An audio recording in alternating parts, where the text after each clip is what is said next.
Hello, okay? Oh, are we rolling? James, it's here. James.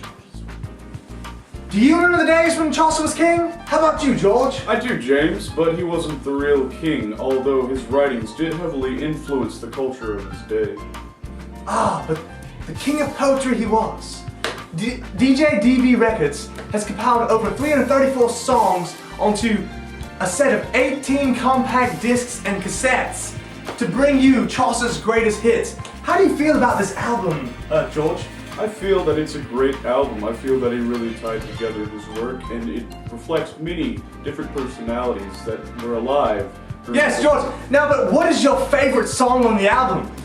Well, actually, James, I think there are too many great songs for me to personally pick a favorite.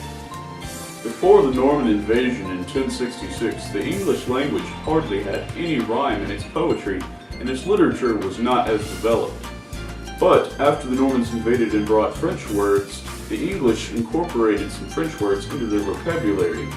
And by incorporating this French technique of rhyme, Chaucer was able to make the Canterbury Tales a masterpiece. So what's your favorite song, James? These red birds never do anything. Oh, James, what's your favorite song? I love them all. I love the Ode to the Monk, the Cooking Song, and the Nocturne of the Night. A special treat for those of you watching this paid program brought to you by The Tavern Inn. We're going to show you a sneak peek at some of those hit singles of Chaucer's. George, how about you take it away? Now, the monk loved to go outside and hunt. He loved his horses, and he loved his dogs, and also he loved his wealth. Now, the monk wasn't exactly an attractive man, as he was fat and had bulging eyes. Now, this song has a very bluesy feel to it, because the monk had an appreciation for earthy original music. 3, 8.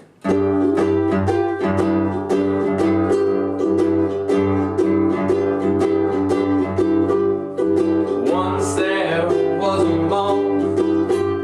He loved to fish and to hunt.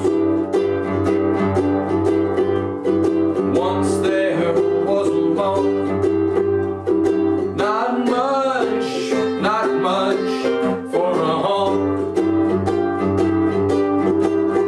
They say he wasn't purty, but his dogs ran like birdies, and no one knew his name.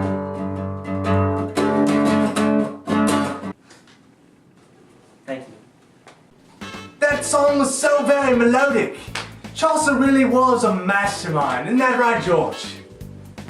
Now, this next sad country tune relates to how the cook must have been a very lonely character.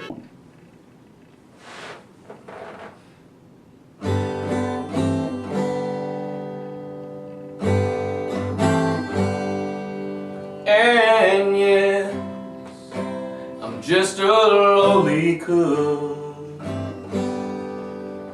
I'm barely even mentioned in this book. Oh, so rarely do the women even give me a second look. But somewhere there's a woman for this cook. Now I might be kind of ill, and I'm never standing still. But look, in a few years you just watch.